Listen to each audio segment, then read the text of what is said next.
Hey guys, tonight we're taking a sleepy little detour back in time. To the Middle Ages. And not just the usual castles and king stuff, nah. Tonight, you're going to be a girl born somewhere between the sheep pastures, bread ovens, and church bells of medieval Europe. Not a noblewoman, not a queen. Just a regular woman with cracked hands, a strong back, and more secrets than your confessor probably wants to know. So, here's the thing. You're probably not going to survive this. I mean, honestly, between the fevers, childbirth, rogue pigs, and the sheer emotional labor of living in a time where your daily planner includes survive winter. And don't be accused of witchcraft. Yeah, things get roughed out, so before you get comfortable, take a moment to like the video and subscribe, but only if you genuinely enjoy what I do here. And hey, drop a comment with your location and local time. I love knowing where and when you're listening from. Now, dim the lights, maybe turn on a fan for that soft background hum, and let's ease into tonight's journey together. You arrive into the world somewhere in the middle of everything, the middle of a century, the middle of a continent, the middle of a muddy cottage on a nippy spring morning, when the air still smells like damp straw and chimney smoke. You're not swaddled in satin or laid gently in a cradle carved by a master woodworker. No, you're plopped onto a rickety bed frame by a woman with red, scrubbed arms and very little patience left. The midwife grunts when you finally cry. She's been up all night. There's ash on her apron and something unspoken in her eyes, relief, maybe, or just resignation. You came out the right way, head first and yelling.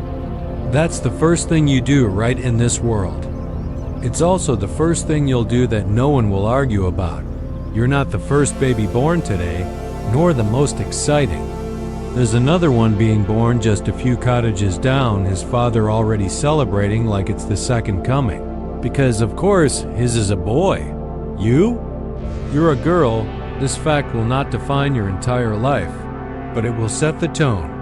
Your mother, exhausted and ghost-pale, holds you like she's both grateful and afraid.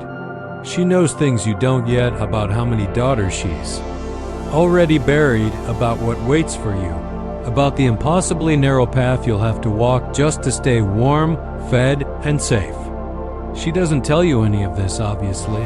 She just hums. Her voice is cracked and soft like a worn linen sheet. You can't focus on much, not at first. The world is blurry and cold and sort of smells like turnips. You'll get used to that. It's kind of the signature scent of your century. The roof above you is thatched, and in the corner, a chicken stares at you with beady, nonplussed eyes, like she's seen enough humans for one lifetime. She probably has. Your name is given to you within the first few days. Something short and humble and maybe biblical. Maybe you're an Alice, or a Maud, or something sturdy like Agnes Good. Names for a life with practical shoes and low expectations. There's no ceremony. Just a priest muttering Latin over your squirming body while you're doused in water colder than a witch's welcome. Congratulations. You're now both baptized and slightly traumatized. You'll spend your first year being passed between women mother, grandmother, older sisters, a neighbor or two. You're wrapped in wool and toted along in baskets while work gets done. There's not really such a thing as maternity leave in your village. Babies just learn to nap through noise. And oh, there's noise. You grow up surrounded by chickens. Clucking, babies wailing, pots clanging, prayers being muttered, pigs snorting, and your father grumbling about the state of the door hinge for the 6th week in a row. It's a symphony of domestic chaos. Most of what you see as a baby is the underside of things, the dark hem of a skirt, the wooden beams of a ceiling, the chipped rim of a bowl. It's a world of texture, coarse wool, cracked clay, smooth pewter. Your universe is one you can taste and touch before you ever really understand it. By the time you're toddling, you already know what hunger feels like, not the poetic kind, but the gnawing, hand-to-belly ache of a winter where the barley ran out too soon and the chickens stopped laying. You don't remember it clearly, but your body does. That's the thing about medieval childhood. It sinks into your bones whether you like it or not. Most likely, you don't even own a pair of shoes. Not yet. You shuffle barefoot through mud and manure, and your mother wipes your feet with the same cloth she uses for the dishes. Germ theory won't arrive for a good 500 years, so fingers crossed. The cottage where you live is a single room shared with everyone. Family, occasionally neighbors. Sometimes even livestock if the weather's bad enough. Privacy isn't a thing. Neither is silence. But somehow, you start to feel safe in it, in the warmth of bodies packed close together, in the steady rhythm of the fire crackling and your mother's spinning wheel creaking. You probably don't have toys. Maybe a rock you named. A doll made of rags with one button eye. If you're really lucky, a carved wooden animal that your older brother smuggled back from town before he stopped talking to you altogether. He's 10. He's busy now. He has very important mud to shovel. Learning happens slowly and mostly through watching. You learn that the dog sleeps near the fire because it's smart. That you don't touch the priest's robes unless you want to slap. That when your mother's voice drops low, it's time to listen, even if her hands never stop moving. One day, you burn your hand on the stew pot. The pain is sudden and furious. You shriek, and your aunt, who seems like she was born angry, dunks your hand in cold water and says something that might be both a prayer and a curse. Later, she rubs goose fat on it and wraps it in linen. The scar stays. But so does the lesson. You also learn laughter, how to find joy in tiny, ridiculous things. Like the goat that farts dramatically every time it lies down. Or the time a mouse ran across your father's chest while he was snoring. He woke up shouting in Latin, which he doesn't even speak. You laugh. A lot, actually. That's something people forget when they talk about the past. Yes, it was hard. But people still found ways to laugh loudly, inappropriately, with their mouths full of onions. By the time you're 5 or 6, people have stopped calling you a baby. You're now a little woman, and expectations start piling up like firewood before a storm. You're handed chores, real ones. You might be put in charge of keeping the fire going or sweeping out the ash. Your arms are small, but there. Already strong. You learn early that your value comes from what you can do, what you can carry, how well you can disappear into your duties without complaint. You start to realize without anyone ever saying it that girls don't get to dream too loudly. But at night, when you lie curled beside your sister on a straw-stuffed mattress, and the sounds of the house hush down to creaks and breathing, you do let your mind wander. You dream about what's beyond the next village, about saints and queens and far-off lands, where maybe the streets are clean and the girls get to sleep in. You don't know much about the world, but you feel it waiting. Somewhere out there, it's spinning louder, richer, stranger than this. Smoky little room. And though no one's ever going to ask what you want from it, part of you already wants to find out. But for now, you sleep. You've earned it. Tomorrow, your real training begins. You just don't know it yet. Morning comes the same way it always does, soft, gray, and uninvited. There's no rooster crowing because that would be too poetic. Instead, you're woken up by your mother clattering a pot and mumbling something about mice getting into the flour. Again, your feet touch the cold floor, and the day begins before your eyes have even figured out how to stay open. You're around 6 years old now, though no one's really keeping track. Birthdays aren't much of a thing unless you're a noble, a saint, or Jesus. What matters is that you're no longer just a child, you're a useful pair of hands. And in a household like yours, that's a promotion. Outside, the world is wet. And alive, the air smells like sheep, rain-soaked earth, and something slightly burned. Smoke from the chimney clings low to the ground, crawling between cottages like it's trying to avoid detection. You tug a rough wool dress over your head still. Scratchy, still 2 sizes too big, and step into a world that's already moving. Your mother hands you a bucket. That's your first job today. You're going to help draw water from the well with your older sister. It's a routine task, but still slightly heroic. The well is outside the village wall and it's cold, and the bucket is heavier than you are. And there's always the chance that someone drops it and you all get scolded for wasting time. And heaven forbid it's you who drops it. Still you go, because that's what girls do. You walk barefoot, because shoes are precious and saved for Sundays or winters, or when you've stepped on too many thorns and someone finally gives in. Mud squelches between your toes. Chickens scatter in your path like you're some fearsome warlord. You whisper little stories to yourself, quietly pretending you're a lost princess, even though you know better. Even though you know real princesses probably don't smell like boiled cabbage and damp wool. When you reach the well, there's a cluster of other girls' cousins, neighbors, one who's always picking her nose, and another who talks like she's a grown woman trapped in a 10-year-old's body. You all look vaguely alike, smudged cheeks, wide eyes, clothes held together by luck and laces. The well is heavy and slow, and the rope leaves little burns on your hands. You haul water up, careful not to spill, careful not to complain. Complaining gets you ignored at best and cuffed at worst. On the walk back, you talk with the other girls.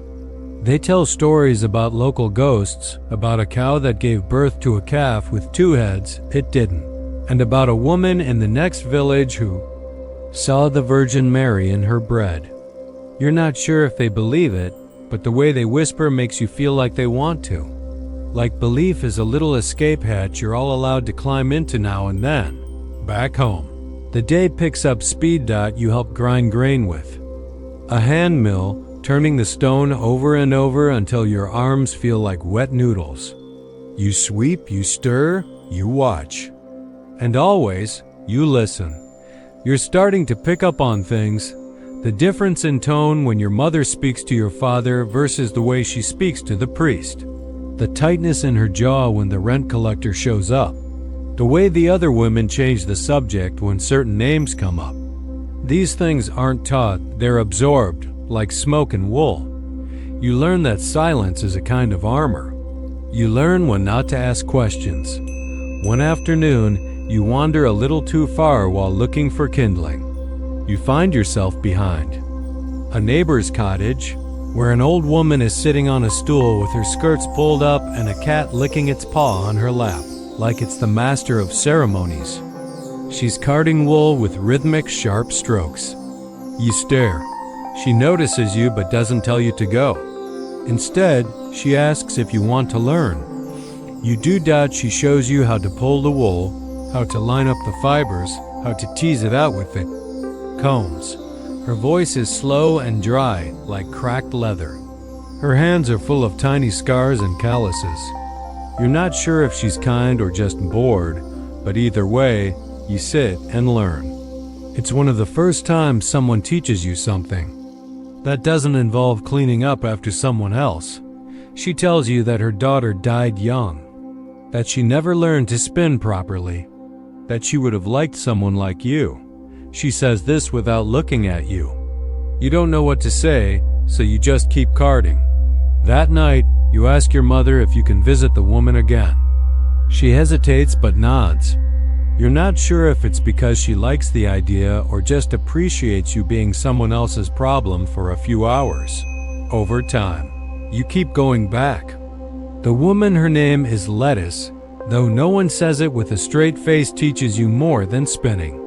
She teaches you how to listen to the wind, how to tell when a storm is coming by the way the birds fall quiet, how to read the patterns in your own body, when your stomach tightens, when your back aches, when your hands twitch for no reason.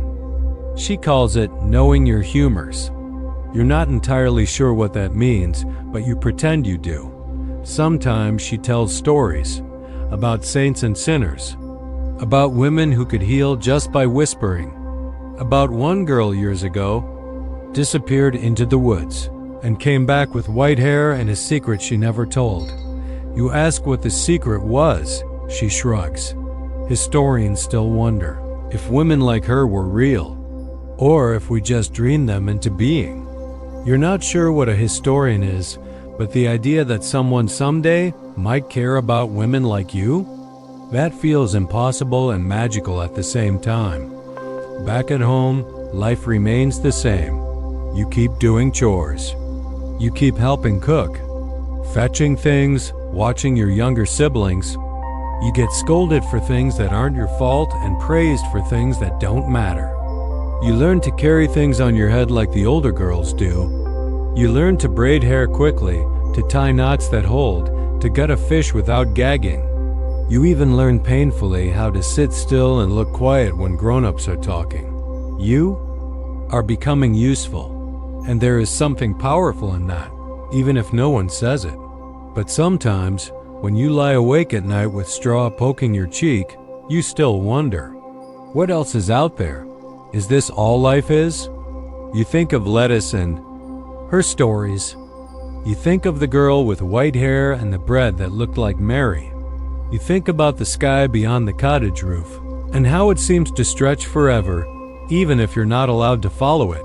And then, just before you fall asleep, you whisper a promise to yourself. Soft, quiet, and secret. You will not be invisible, even if the world tries to forget you. Your fingers are red and cracked, and you're only 8. You sit on a low stool in the far corner of the cottage, a basket of unspun wool beside you and a drop spindle clutched in both hands like it might attack you if you look away for too long. You're still learning, and so far the wool has won every battle. The fibers tangle, the spindle drops, the thread snaps, and you start over. Again, and again, and again. This is not a hobby.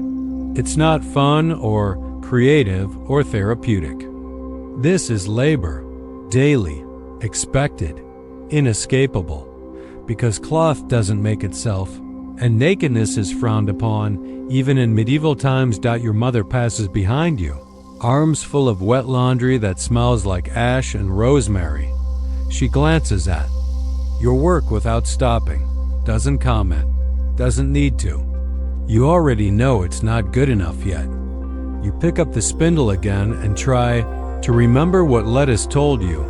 Pinch the fibers, let the twist run through, then release gently, like a breath. She made it look effortless, like spinning was just a kind of patient dance with the thread. For you, it feels more like wrestling a ghost. Outside, the world is cool and cloudy, a typical early autumn day. You've just barely outgrown the age when chores are considered play, and now you're firmly in the realm of child labor with all the blisters and none of the benefits. And today, your task is spinning enough thread to eventually make ... something. A tunic, a sheet, or maybe just one very, very mediocre towel. You're not the only one spinning. The entire village hums with it. Girls and women everywhere twist and pull and roll thread between their fingers, each one adding to the endless river of cloth that keeps life moving forward. You spin by daylight. You spin by firelight. You spin until the motion seeps into your dreams. Sometimes you dream of nothing but string. When your arms tire, you help your mother with other work. She teaches you to mend holes with tiny, invisible stitches. She shows you how to patch, to turn old garments into new ones by sheer force of will and a needle that's been passed down through 3 generations. It's made of bone, and you've already pricked yourself with it twice today. You are told, casually, that if you marry into a house with sheep, you'll be lucky. Wool is the closest thing to gold most families have. Your dowry may not be coins or jewelry.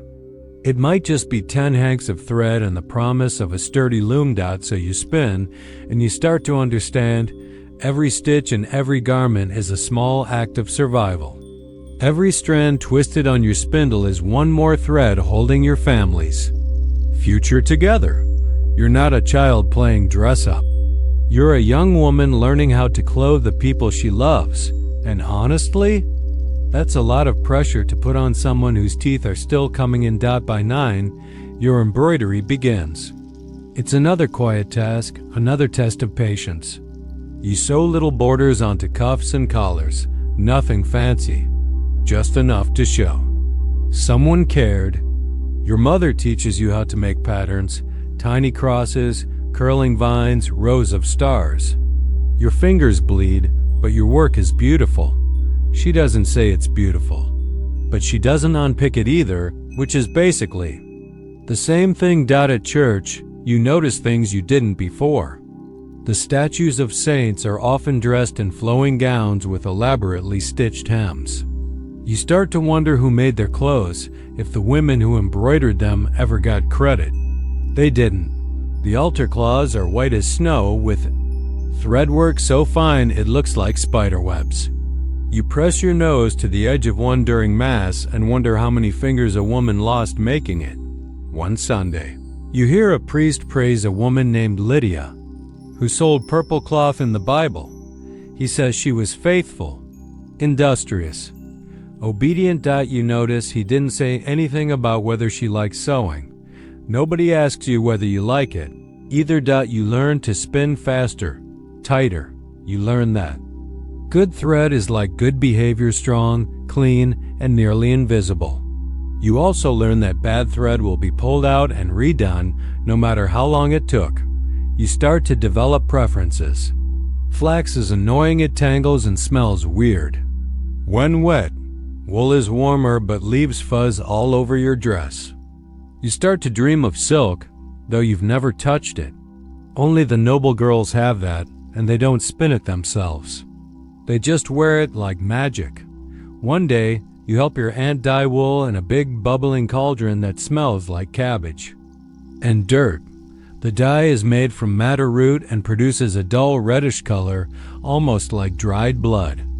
You stir the pot with a stick almost as tall as you are, and for once, no one tells you you're doing it wrong.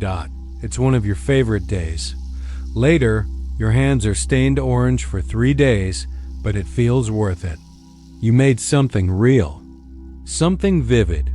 You start to wonder what else you could color, change, transform. And then one evening, you see a noble woman pass through your village. She's traveling with a small party, 4 horses, 2 carts, a priest, and a guard who looks like he could wrestle a bear and win. She's draped in layers of linen, fur, and pale blue silk that seems to float above the dirt.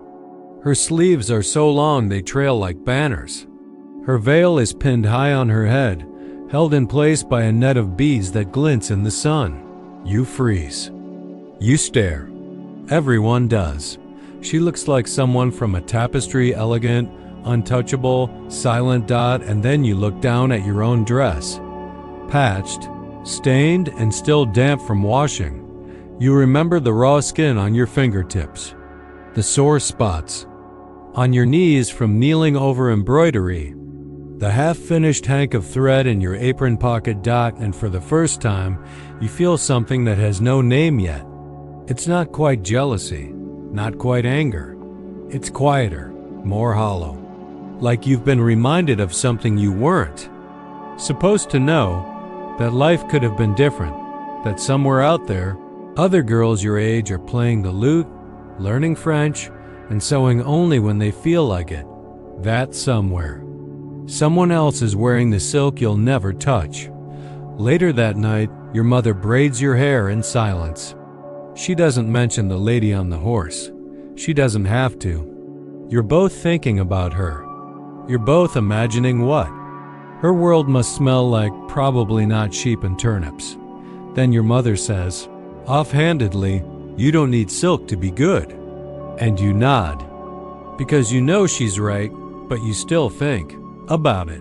Even when you're asleep, even when you're spinning thread in your dreams, because while your hands grow stronger, your imagination does too. And maybe, just maybe, that's something no one can stitch out of you. The church bells ring like they always do, loud, persistent, slightly off key, and everyone in the village moves like they've been wound up by the same string. It's Sunday, which means clean faces, tighter braids, and you're least comfortable. Dress that still smells faintly of last winter's candle smoke. You walk in line with your family to the church, feet crunching over frost-hardened ground. Your mother clutches a woven bag filled with offerings, some bread, a wedge of cheese, and 2 apples that look like they lost a fight. Your father carries his silence like a shield. The church isn't grand. It's squat and made of stone, with a sloping roof and a small wooden door that sticks when it's humid. Inside, it smells like damp stone, beeswax, and centuries of whispered guilt. The light filters through tiny stained glass windows, casting reds and golds onto the worn floorboards. You sit in your usual spot 3rd row from the front, slightly left of the altar. Close enough to be seen, far enough to avoid direct eye contact with the priest. This is the part of your life you never question. Church is the center of your week, the clock your days rotate around. It tells you when to fast, when to feast, when to feel guilty, and when to feel especially guilty. It tells you what to confess, what to wear, what to think about when you're kneeling alone in the dark. Today's sermon is about obedience. Again, the priest's voice echoes off the stone, each word heavy with meaning you're too young to fully grasp, but old enough to feel pressing down. He talks about Eve, about sin, about temptation. And somewhere in the middle of it, he gives a long pause before he says, women are naturally weaker vessels. He waits like he expects a reaction. There isn't one. Your mother stares straight ahead. You pick at the splintering pew. You've heard it before. You'll hear it again after Mass. You mill outside the church with the rest of the village. It's a sort of unspoken rule no one leaves immediately. There's gossip to exchange, children to wrangle, and the priest to smile politely at before. Escaping he walks by you today, stops, smiles in that way grown men sometimes do when they don't quite remember your name but feel entitled to your attention anyway. He tells your mother you're growing up fast. His tone makes your stomach tighten. Later, your mother will say, he meant well. But you're not so sure. The church is more than a building. It's a system, a watchful eye, a place that teaches you how to measure your worth in silence and piety and how clean your neckline is. You learn not just how to behave, but how to be small, careful, obedient. And you learn early that sins come in categories. There are the ones you know: lying, stealing, laziness. And then there are the ones just for girls: being too loud, too proud, too curious, too beautiful, too anything. The Virgin Mary is the gold standard. Quiet, pure, modest. She's held up in every sermon, every stained glass window, every whispered bedtime prayer. But no one tells you how to be like her. She was born perfect. You were born human, and human, as the church likes to remind you, is dangerously close to sinful. Still, there are parts of this ritual you love. You love the way the incense swirls like smoke spirits in the cold air. You love the songs, especially the ones in Latin that no one understands but everyone sings anyway. You love the candles, their slow wax drips, their steady glow. Sometimes, you stare into one until your eyes water, just to feel like you're seeing something sacred.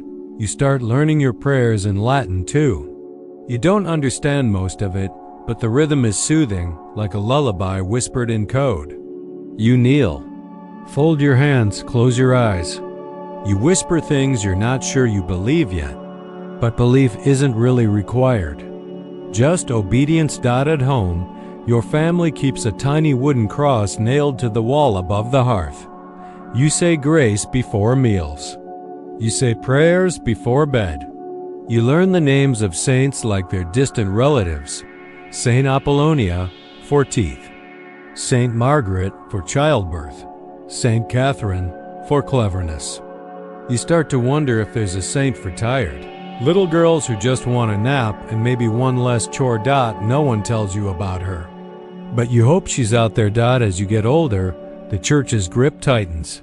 You're taught that your body is a temptation, that your hair is dangerous, that your smile can lead a man into sin if you're not careful. You start to understand that your value lies in your ability to resist desire, attention, ambition. You must be a gate, not a doorway. Your first confession is terrifying. You kneel in the booth, heart hammering, and whisper your faults into the dark. You confess to stealing a bit of cheese once, to hating your brother for a whole day, to thinking the priest's homily was boring. You skip that one.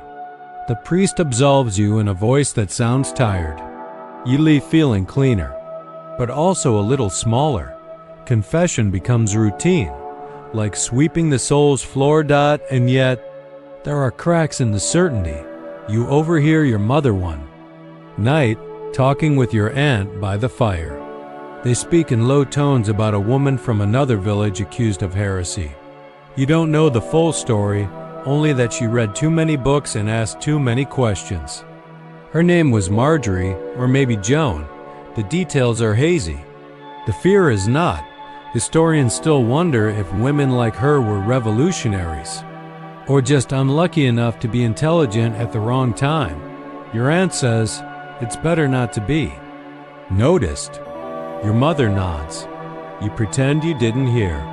Still, you notice other cracks too. You notice that some of the old women in the village don't go to church anymore. They stay home, muttering their own prayers in a mix of Latin and something older, something earthy. You see charms hanging in doorways, bundles of herbs tucked above beds, a bowl of milk left outside for someone.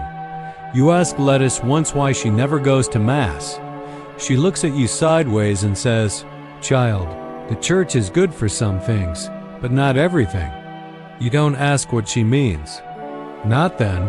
You begin to understand that belief is a spectrum. Some people believe everything. Some believe just enough to stay out of trouble. Some wear their faith like a second skin. Others keep it tucked in their pocket, just in case. You find your own way of believing. You pray, but you also wish on stars. You attend Mass, but you still leave bits of bread for birds and whisper thanks to trees when they give you kindling. You wear a tiny cross, but you also carry a stone from the stream because it feels lucky. Faith, for you, becomes something soft, something private, something that smells like beeswax and damp earth and the inside of your sleeve when you hide a secret. And slowly, you begin to see how deeply the church is woven into the fabric of your world. It decides who gets forgiven, who gets punished, who gets remembered. It shapes how you speak, how you dress, how you move. It doesn't leave much room for questions, but you keep some, anyway, hidden under your pillow, tucked behind your ribs, like little seeds waiting for spring. Because even in a world full of sermons and saints, you're still quietly wondering what happens when a girl listens to her own voice instead. You're 12 now, and your body has started doing things that no one warned you about properly. You wake one morning to find blood between your legs, and for a brief moment, you're convinced you're dying. It's quiet and sticky and strange. You don't cry out. You just sit on the edge of the straw mattress and stare down at your hands, which suddenly don't feel like your own anymore. Your mother notices the shift in your posture before she sees the blood. She sighs, deeply, the kind of sigh that fills a whole room. Then she says, "Well, that's that then." She brings you cloth-worn linen folded into awkward pads and instructs you how to keep them tucked in place. No belts, no pins. Just careful balance and regular changing. She says nothing about what this means, not really. Just that you're becoming a woman, and that you'd best be careful now. You don't yet understand how high the stakes have just become. From that moment on, the air around you changes. Your father's gaze lingers a little longer, though not unkindly, just differently. Neighbors begin to watch you with interest. The same people who used to touzle your hair now greet you with polite distance. Boys stop teasing you. They don't look at you so much as around you, as if they're suddenly unsure what you're made of. And, in truth, you're not sure either. Your mother starts involving you in quieter, more serious conversations. She tests your bread for doneness by eye and lets you mark the dough with a cross before baking. She lets you manage small trade deals too. Eggs for a hunk of salted pork, a skein of thread for a bucket of apples. You feel important, like a shadow of an adult, but it comes with an edge, because now everyone is talking about marriage. Not your marriage, not out loud. But it hangs in the air like the damp before a storm. You hear your name mentioned behind closed doors. You catch whispers when you pass by. So-and-so's son is nearly of age. Such and such family has land, but no daughters. It's all very strategic, like cattle breeding, but with more embroidery. You find yourself wondering if you'll get a say. Spoiler: you won't. If you're lucky, your parents will consider your opinion. If you're unusually lucky, you might even know the boy beforehand, maybe a neighbor, maybe someone you've helped carry firewood with. But most likely, you'll meet your future husband after the ink dries. Marriage in your world is not about love. It's about survival, property, alliances, milk cows. You're a piece on a much bigger board, an asset with teeth, hips, and a passable dowry. And your time is ticking. There's something called marriageable age, and you are suddenly in it. It's not a number so much as a feeling, a way the village begins to tilt around you. Men size you up like a harvest. Women study your sewing skills with slightly more urgency. Even the priest starts slipping marriage into sermons more often, as if God himself has a guest list and is getting impatient. You still sleep beside your younger siblings, still dream about far-off castles and dragonless adventures. But now the world is watching you through a keyhole, and you're starting to understand how little room there is to move.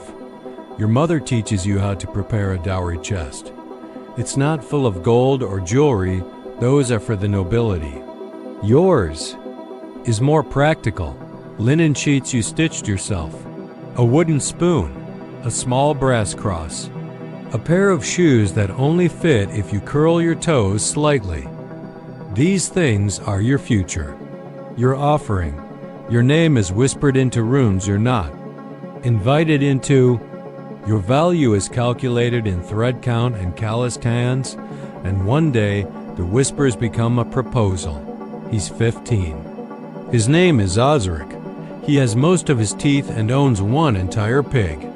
His family has a bit of land, and your father says they're respectable. You're told you'll meet him properly soon, as if the first time wasn't when he chased a chicken through the mud and tripped over his own tunic. You try to feel excited. You really do. He's not cruel.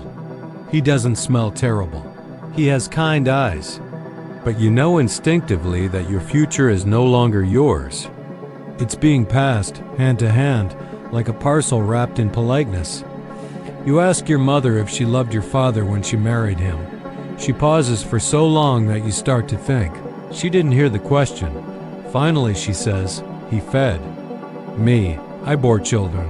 We made do," which is not no, but it's not yes either. You still play with your younger siblings sometimes. Still sneak apples when no one's looking. Still talk to Lettuce, who started growing forgetful and strange. She calls you my little lamb and tells you stories about women who ran away from marriage and joined nunneries or became traveling performers. You know those stories are more legend than history, but you tuck them away anyway. Sometimes, you find yourself staring into puddles like they're windows to another life. You trace your own face in the reflection-soft cheekbones, eyes that never quite settle, a mouth that's learning how to stay shut when it wants to shout. And then comes the visit. Osric arrives with his parents. They sit in your cottage, drink, weak ale, and discuss arrangements. You sit silently beside your mother, hands folded, eyes down. Your heart beats like a rabbit's foot against your ribs. Osric glances at you once, smiles. His smile is crooked. You smile back, because that's what you're supposed to do. His mother asks if you're good at weaving. You nod. His father asks if you're strong.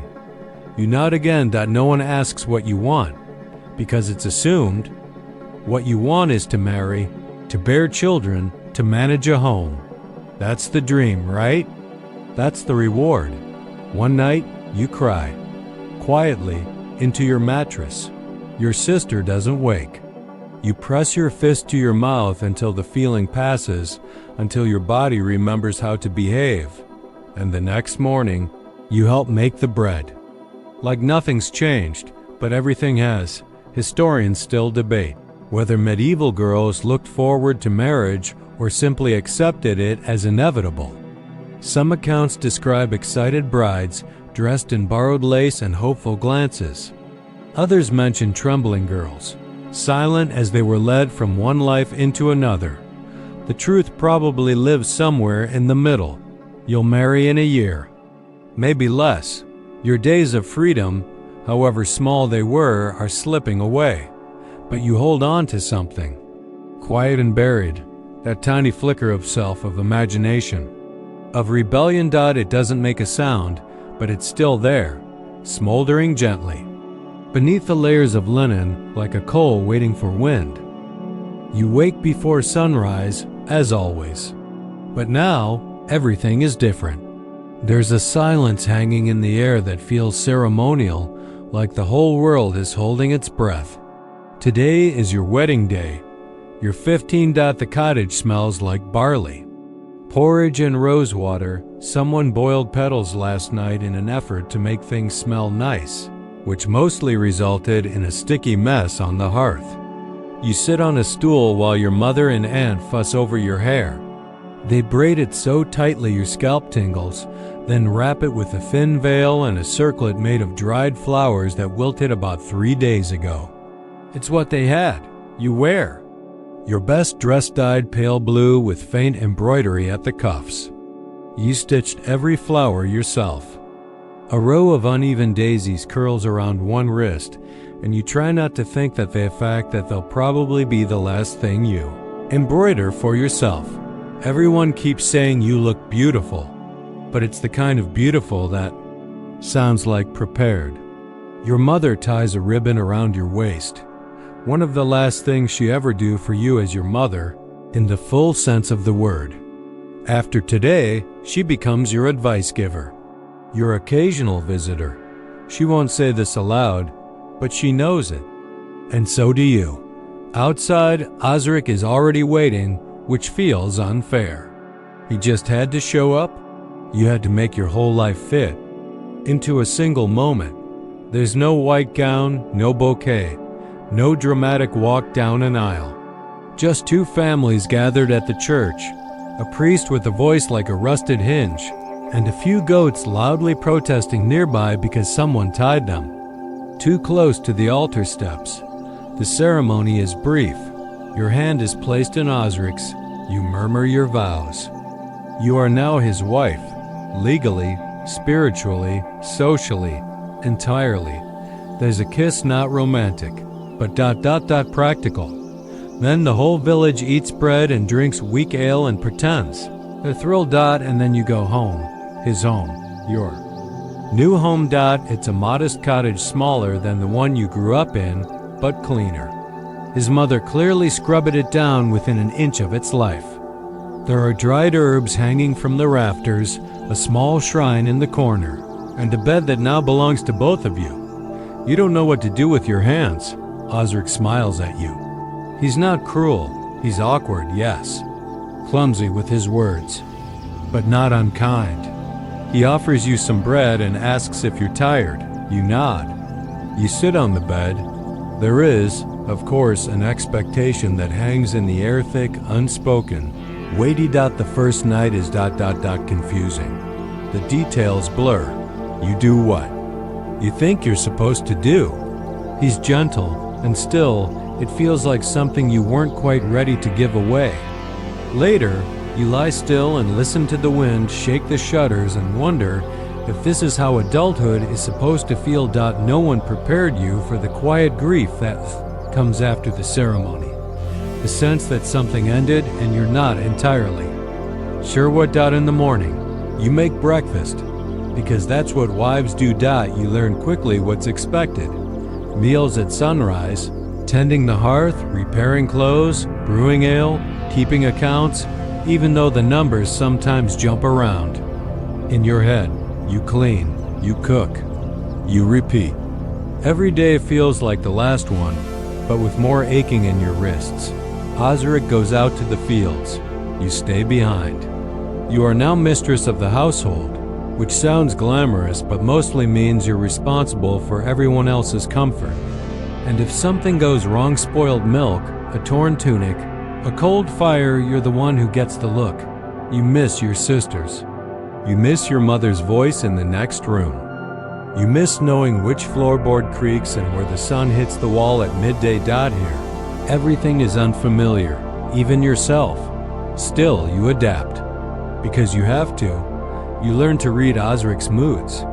When he's quiet, when he's playful, when he's frustrated with the harvest.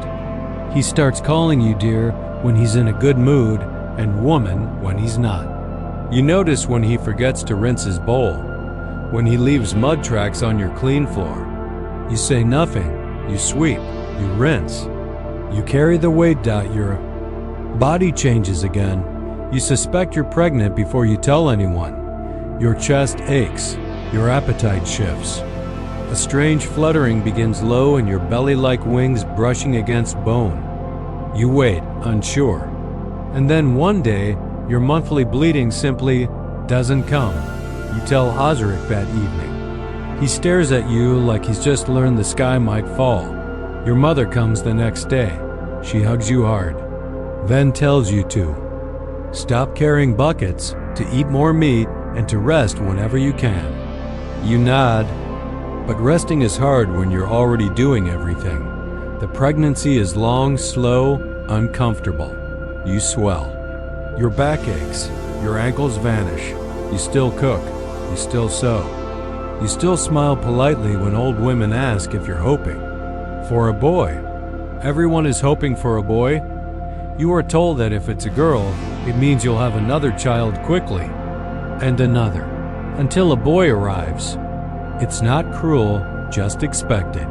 Historians still wonder how medieval women coped with the endless pressure of childbearing, how they carried the weight of life and death in their wombs while still expected to bake bread and act cheerful. You wonder too. The birth comes on a cold, wet morning.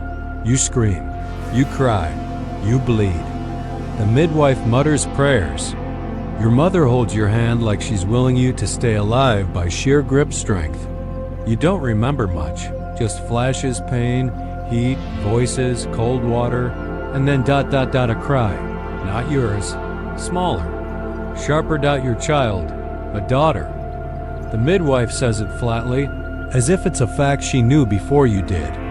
You look at the tiny creature, swaddled in rough cloth, red-faced and scrunching up like a raisin. Your first thought is, she's real. Your second is, I have no idea what I'm doing. The village is polite about the girl. Some smile, some say, next time a boy. Osric doesn't say much. He holds her awkwardly, like she might explode. But you weary, bleeding, and stitched up by candlelight look at her and think, you are mine. You give her a name that's simple and strong. Maybe one from your childhood. Maybe something new. She fits in your arms like she's always been there. And suddenly, everything else fades. The weeks after are a blur of feedings. Crying, sleeping in patches, and trying to keep the fire going without dropping your child in it. Your body aches. Your breasts leak. Your emotions shift hourly. Still, you rise. You stir the pot with one hand while rocking the baby with the other. You hum lullabies you barely remember learning. You forget what silence sounds like, but in the fazan, Rare quiet when your daughter sleeps, and the house is still. You look down at her and whisper things you never say aloud. Things like, "You are more than this. You will not be just someone's wife. You will know what it means to choose, because even if you couldn't choose your path, maybe she can." And that hope, thin, flickering, fragile, is enough to keep you going. You are 18 now. Your daughter toddles across the dirt floor with the strange, wobbly determination of someone who has absolutely no idea what fear is. She falls at least 5 times an hour, cries maybe twice, and laughs like she's already learned that chaos is hilarious. You love her so much it aches in your chest. You also haven't slept through the night in 2 years. Your life is quieter than it used to be, but not calmer. Everything runs on rhythm now. Wake, feed, sweep, stir, soothe, mend, repeat. You've got a second baby on the way. Your stomach has started to stretch, gently but surely. Osric is proud. Your mother is vaguely smug. You mostly feel tired. Your days are spent in layers, layers of chores, layers of fabric, layers of expectations that stack so high, you occasionally forget there's a human being underneath them all. Still, you manage. You've become what the older women call a proper wife, which is shorthand for no longer visibly confused by everything. You can bake bread with your eyes half closed. You can keep a fire going with damp wood. You can settle disputes between neighbors, reweave a fraying hem, and unclog a thatch roof drain with nothing but a long stick and some choice words under your breath. You are competent, efficient, entirely responsible, which means no one checks on you anymore. There's a strange loneliness to competence. Once people know you can carry the weight, they stop offering to help hold it. But you're not alone, because today, your mother-in-law is visiting. She arrives like a storm that never quite breaks, arms full of dried herbs, mouth full of unsolicited advice. She kisses you on both cheeks, then immediately starts rearranging the herbs you already hung by the door. "You've hung these wrong," she says. "No wonder the child's been coughing." You say nothing, because this is her way of showing love. She brings honey, a little jar of ointment that smells like onions and thyme, and a long story about her neighbor's daughter who allegedly gave birth to twins so small they could fit in a single shoe. You don't believe her, but you let her talk. It's easier that way. In between comments about your stitching and questions about your bowels, she tells you something useful. "You're not just raising children," she says, poking at your fireplace like it insulted her. "You're raising witnesses." You blink. She doesn't explain, just leaves the words hanging there like steam in the air. Witnesses to what, exactly? The daily grind? The quiet sacrifices? The dozens of moments no one else sees, the way you patch shoes at midnight, the way you eat last so everyone else has enough. Your daughter watches everything, learns everything. And one day, she'll remember maybe not the details, but the feeling, the rhythm, the hum of your hands moving through her childhood like a silent song. Later that week, you visit Lettuce. She's older now, slower. Her hands shake, and sometimes she forgets your name, but she still tells stories. She says you have working eyes and hands like a girl who won't drown. You don't know what that means, but you write it down in your mind anyway, just in case it turns out to be some kind of coded prophecy. Lettuce talks about old magic. Not spells, not really, but the kind of knowledge women pass down when no one's listening. How to tell if milk's gone sour by the smell of the bucket. Which herbs ease childbirth and which ones end it. How to read dreams by the way the chickens behave. You ask if she believes in it. She just shrugs. Beliefs. Not always the point. Sometimes it's just ... knowing where to look. She hands you a small pouch of something that smells like crushed pine needles and hope. For strength, she says. You don't ask what's in it. You tie it around your neck like a charm and leave it there, because why not? You start to realize that women carry power in strange ways, quiet ways. It's not always in what they say, it's in what they remember. How to stretch a meal, how to hide a bruise, how to survive. There's no word for it, but you know it when you feel it. One morning, your daughter starts mimicking you. She gathers scraps of cloth and pretends to stitch them. She stirs an empty pot with a stick. She sings to her doll in a slightly off-key version of the lullaby. You hum when you're half asleep. You feel something catch in your throat. She is small, but she is watching. The baby inside you kicks. The world turns. And slowly, your thoughts start drifting further. Past your cottage, past your village. You begin to wonder, what else could your life have held? Would you have been a merchant, traveling, with goods strapped to your back? A healer, sought by women in pain?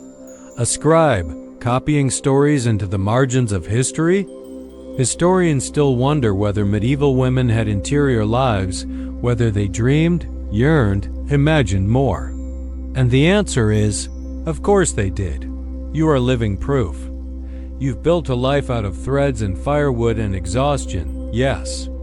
But you also hold pieces of yourself in pockets no one can see. Tiny stolen moments when your mind drifts far beyond your walls. You've learned how to be two people, the woman others need, and the woman you're still becoming. It's a balancing act. You wobble sometimes. You cry into your apron. You curse the dishes. You forgive your husband even when he forgets your name day. You give and give and give. And still something inside you remains whole. There's power in that. No one will sing songs about it. No one will carve it into stone, but it's real. It's yours. At night, when the fire is low and your daughter is asleep on your chest, you feel the world soften. Your husband snores softly beside you. The dog twitches in its sleep. The house creaks like it's exhaling. And in that stillness, you whisper your thoughts into the dark. You say things you can't say out loud. You wonder if anyone else feels the way you do. If somewhere, another woman is lying awake thinking the same thoughts, tracing the same invisible ache across her ribs. You hope so. You hope she knows she's not alone, and maybe just maybe one day your daughter will lie in a quiet house, holding her own child, and feel that same flicker of recognition. And she'll remember you, not just the work you did, but the woman you were. The fields are golden this week, their edges heavy with grain and bees. You stand at the threshold of your cottage, belly round with your second child, hair pinned messily back, and your dress sticking slightly to your ribs from the mornings. Work. Everything smells like sun-warmed dust and wild onions. Summer is beginning to tip toward autumn. Your daughter sits in the grass a few feet away, trying to coax a bug into a leaf boat. She hums a tune she made up herself, mostly nonsense. But you recognize the rhythm. It's a pattern you sang once, half asleep, 3 months ago.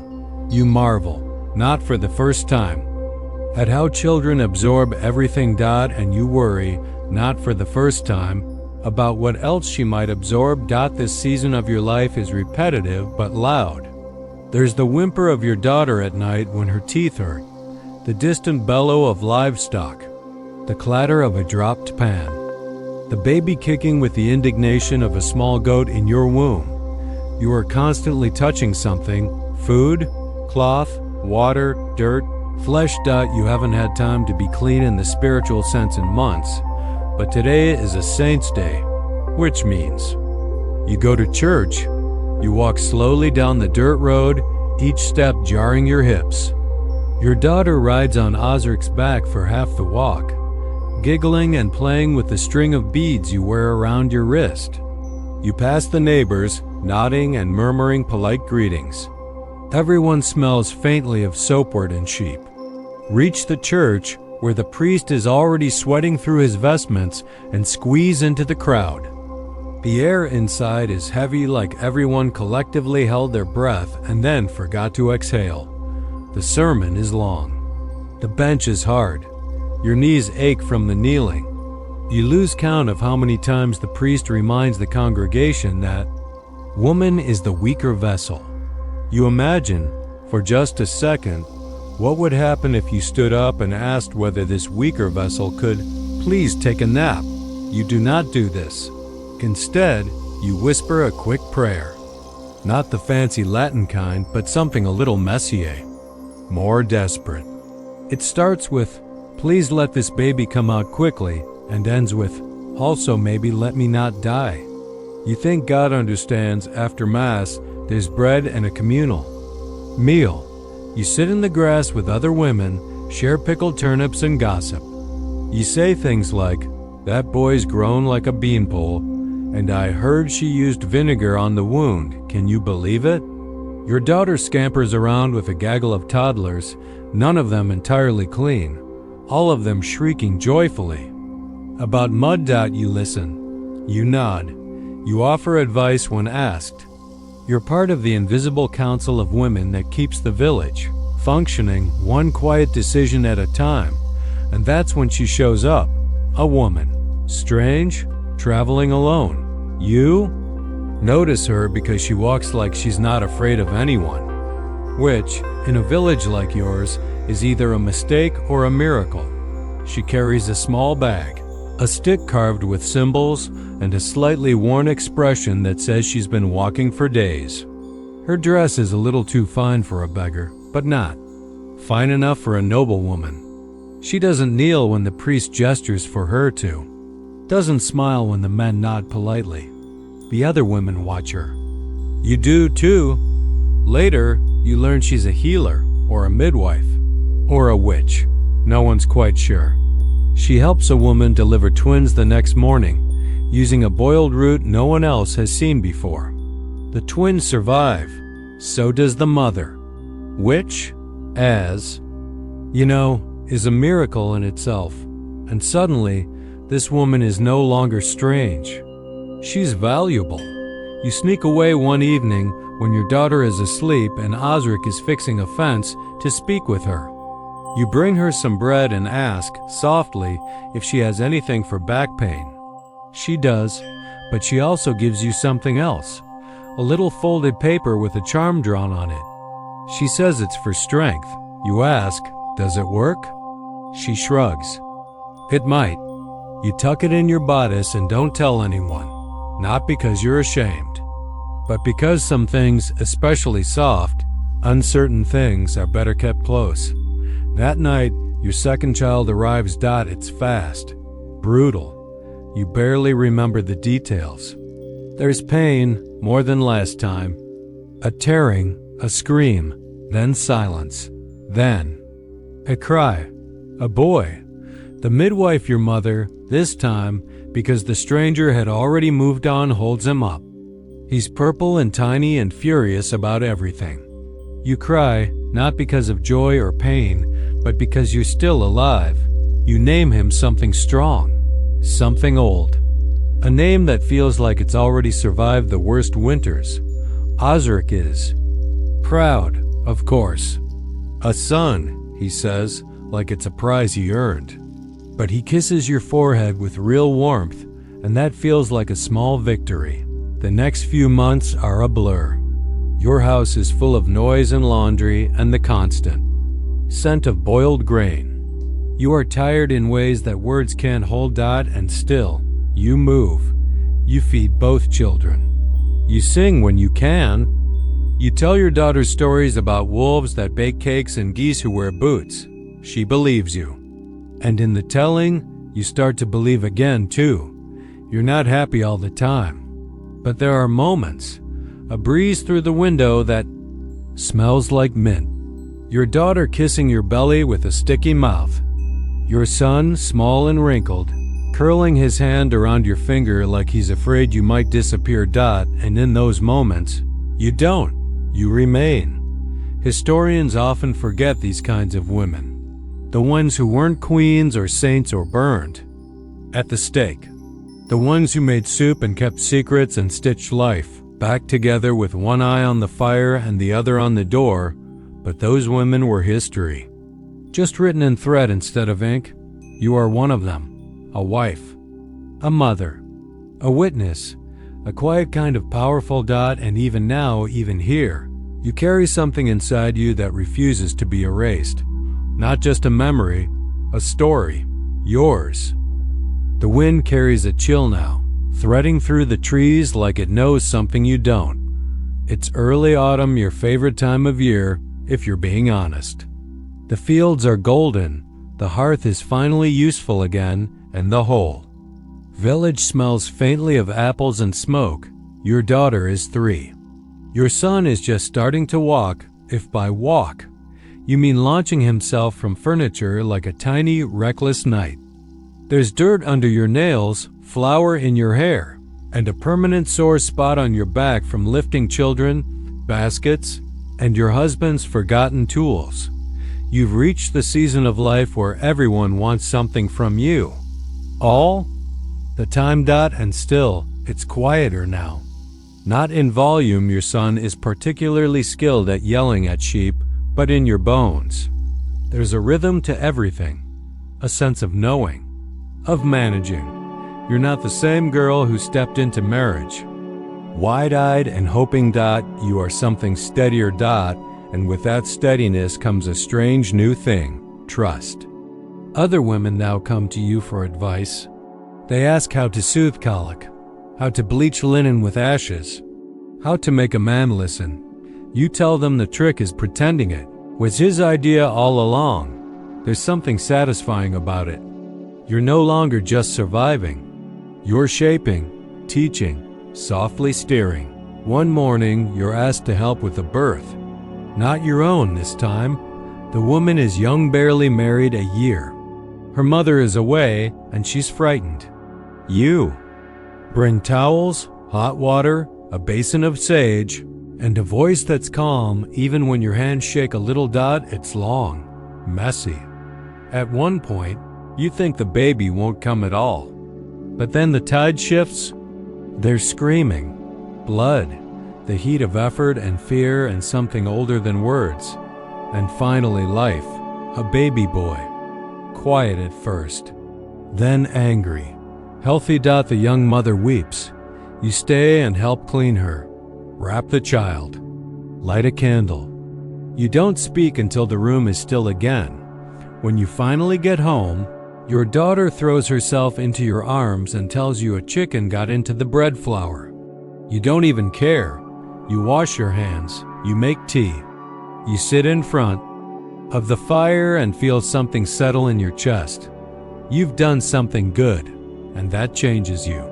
A few days later, a woman named Mavis, who has 4 children and a spine like a bent pitchfork, asks if you'd ever considered becoming a midwife. You blink.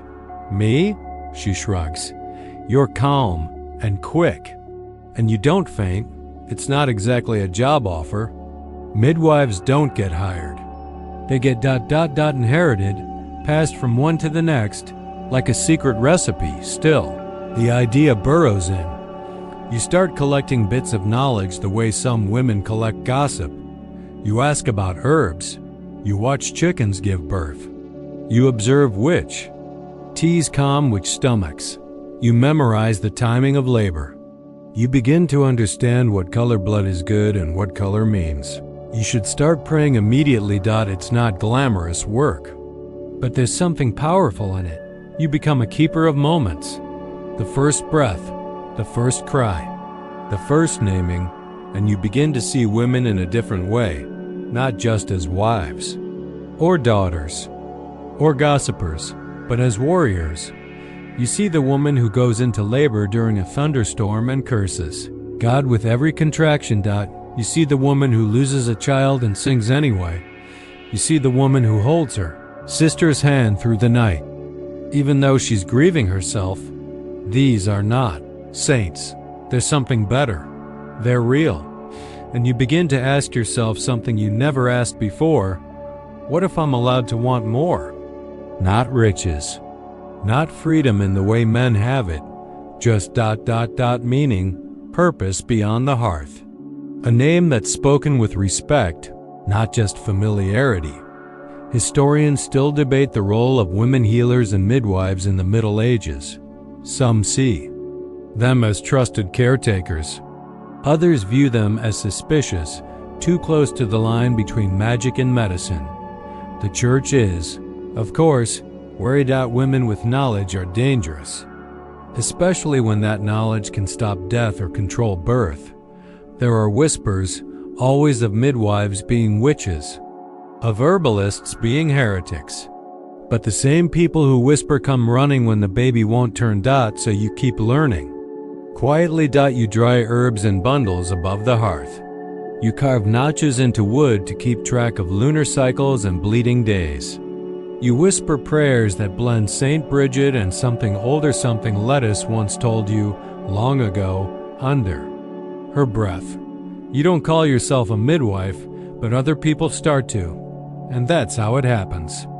Not with a declaration, but with a knock on the door at midnight and the words, "She needs you."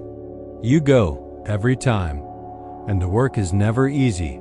You witness joy, yes, but also loss. Some babies don't cry, some mothers don't wake. You carry those moments like stones in your apron, silent, heavy, constant. You tell no one, except sometimes the wind or the moon, because they seem to understand. There's a part of you that still feels like a child, but another part, older, sharper, knows this is your calling. You are not just a wife anymore, not just a mother. You are a keeper of life's threshold, the place where things begin. And for the first time in your life, you are not afraid of being seen. You no longer shrink when the priest talks about a woman's place. You still kneel, still pray, but your prayers are different. Now bolder, less about forgiveness, more about clarity, about strength. Your children grow. Your husband ages. You continue. And late at night, when the fire crackles and everyone is asleep, you write things down, not in books. You can't read much beyond prayer scripts, but you write in memory, in smells, in textures, in the muscle-deep knowing of when to push, when to wait, when to speak, and when to simply hold a hand. You write yourself into the fabric of this village, stitch by invisible stitch. And one day, your daughter, now nearly grown, asks if she can come with you to the next birth. You look at her face, the sharpness of her eyes, the steadiness in her shoulders, and you think, maybe it really is inherited. Maybe, just maybe, the future begins again with her. It begins with a rumor. You hear it while gathering water. Two women speaking in low, uneasy voices over their buckets. A girl in the next village, barely older than your daughter, was taken from her home in the night, not by bandits, not by wolves. By the Lord's men.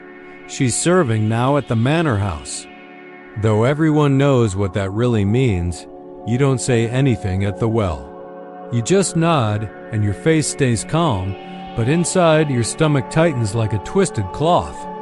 You carry the water back home with shaking arms, and the whole way, your thoughts churn. It's not new. Of course it's not new. Women like you don't live very far from danger. It's not just in swords and raids and plagues. Sometimes it comes with a velvet glove and a wine-stained smile. Sometimes it wears a title. The manor house is perched on the hill like a smug old cat. You've seen it 1,000 times, looming over the village with its sharp stone teeth and polished windows. You've even been inside it once or twice for births, portending fevers, always called like a servant, always spoken to like a broom with arms. There's power there, not yours. And now it's looking closer. You don't say anything to your daughter. Not yet. She's just turned 12. The age you were when your life shifted from mine to theirs. She's still full of questions and opinions and that wild, stubborn streak that makes her talk back to grown men if they say something foolish. You worry about that streak. You also treasure it like gold. Osric doesn't notice the shift. He's busy with the harvest, the weather, the oxen. He trusts that the world makes sense, that the Lord protects, the priest guides, And the seasons return like they're supposed to, but you know better. So you start making plans. You teach your daughter how to read faces, not just lips and eyes, but intentions. You show her how to carry herself with purpose, like someone who doesn't make for easy prey. You start sending her to market with her younger brother, not alone. You keep her hair braided tightly, her dress plain. You teach her the kind of silence that listens, and you teach her the words that open doors, because knowledge is armor. 2. Meanwhile, the manor keeps reaching. A new tax, a new decree, a visit from one of the steward's men who seems far too interested in your daughter's age. You smile politely. You offer him bread, and you lie, just a little. She's not yet of age. You say, she's still got milk teeth. You add, she's promised already. He doesn't believe you, but he doesn't push. Not yet. That night, you sit by the fire and sew a small pouch.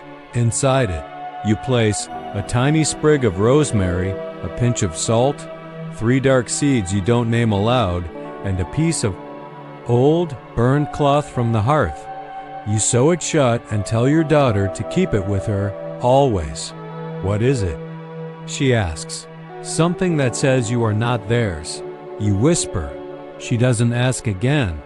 Historians still argue whether women in the Middle Ages had any real power. The answer is complicated. Some did: noblewomen with land, abbesses with authority, midwives with secrets. But most power was borrowed, hidden, wrapped in the shape of a charm or a knowing glance. You work within the cracks of the world, and you're not the only one. There's a small, loose gathering of women ones who've noticed what you've noticed. You meet at the well, at the baker's, under the guise of trading honey or wool. You share whispers. You keep track. You protect each other's daughters. It's not rebellion. Not yet. It's something softer. Smarter. Resistant. One day, a girl from a nearby hamlet arrives with bruises and no shoes. She doesn't speak for days, just stares at the wall and flinches at every sound. You take her in. You feed her soup. You give her a blanket. Your daughter offers her a piece of bread with butter and holds her hand when no one's looking. Eventually, the girl speaks.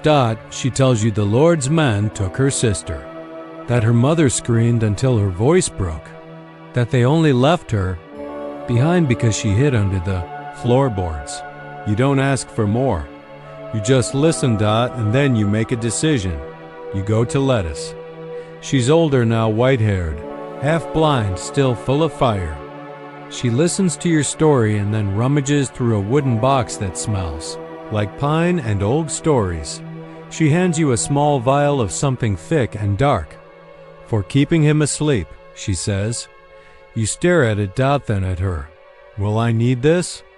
You ask. I hope not, she replies, but hope is not a plan. You hide the vial under a loose floorboard in your cottage, just in case. Later that month, your daughter starts asking questions. Why does the Lord get to take what he wants? You pause. Consider your answer. Because no one stops him, you say. She nods, then says very quietly, we should stop him. You smile, but not the amused kind, the proud kind, the terrified kind. And then you tell her a story about a woman who hid her children in the woods and survived a war. About a girl who walked into a church and made the priest confess his sins. About a wife who brewed the wrong tea on purpose and lived alone for 40 more years. You don't say whether these stories are true. You just let her believe they could be, because belief is a seed. And seeds are dangerous things when they take root. Your daughter is changing, not just growing. Asterisk. Becoming asterisk. She still helps you sweep, still stirs the porridge. But now, she listens to the world like it's whispering a riddle she's trying to solve. She's not afraid of the manor. Not like you were, and you think, quietly, maybe she will survive in ways you didn't. One day, she returns from market with fire in her eyes. They tried to talk to me again, she says. One of the men, He asked how old I was. I told him. I was promised to a boy in another village, that I'd already given him my ribbon. You blink. Your daughter has never had a ribbon. She grins. Neither has the boy, she adds. You laugh. And it feels like a miracle, because laughter in times like these is an act of resistance. 2. That night, you sleep more deeply than you have in weeks. And when you dream, it's of your daughter standing tall, holding a flame in one hand and a basket of herbs in the other, smiling like someone who knows exactly what she's worth. It's the year of bad weather. That's how people will remember it. The rains come early. They stay too long. The roads turn to rivers, the fields to slop. Wheat rots where it grows. Sheep fall ill. Bread shrinks by the week, and meat becomes more memory than meal. Your neighbors mutter about omens, about curses, about sins that must have piled up like laundry in heaven. You don't bother with theories. You know the truth is simpler and crueler. The world isn't fair, and nature doesn't care who's virtuous. So you tighten your belt. You find ways to stretch a turnip until it lasts 3 meals. You dry out the crusts and mash them with herbs so your children still think they're eating something real. You ration salt like treasure. You say yes when your friend offers you nettles, even though you secretly hate nettles. Everyone's a little more tired this year, a little hungrier, a little thinner. You learn to spot the hollowed-out look in a person's face. You stop asking how they're doing. You already know. One day, your son comes to you and asks, "Why is everything so quiet now?" He means the birds. The birds have gone. You don't know what to say. There's a strange stillness hanging over the village. The kind that feels like the pause before something falls apart. And then the coughing starts. At first, it's just the butcher's boy. Then the old man who sleeps near the chapel. Then the priest. It spreads. One family loses 3 children in 4 days. A girl faints at the well and never gets back up. You stop going to market. You hear prayers in the night, some spoken aloud, some screamed. Someone calls it a punishment. Someone else calls it a fever. No one calls it what it really is. Plague. You don't need to know Latin to recognize death when it knocks. You try to stay calm. You clean obsessively. You burn rosemary and sage, hanging the bundles above every door. You boil your clothes. You make your children drink awful teas just in case. You whisper old blessings into your daughter's hair and draw a fire and draw a data and then draw a dozen. Cross an ash on your son's forehead when he sleeps. You don't let them out of your sight. Still, your neighbor's child dies. Then her husband. She doesn't come out of her house for a week. The village shrinks, visibly. Even the animals grow quiet. You stop counting days and start counting the people who are missing. Then your daughter develops a cough. It's dry at first, but then it deepens. Ozric insists it's nothing. She's strong, he says, but you've seen strong people turn cold in hours. So you act. You go to the woods. Deep. Lettuce once showed you, to places even deer hesitate to cross. You gather the bitter root, the yellow flower, the bark that peels like paper. You whisper thanks to the trees. You forget to be afraid. When you return, your hands are stained green and your breath smells like dirt and panic. You make the tea. She hates it. You make her drink it anyway, and you pray. Not to the church god this time, but to anyone listening. For 3 days, she hovers. You don't sleep. You barely breathe. And then, on the 4th morning, she wakes up and asks for porridge. You've never cried so fast in your life. It's not over, of course. The plague continues.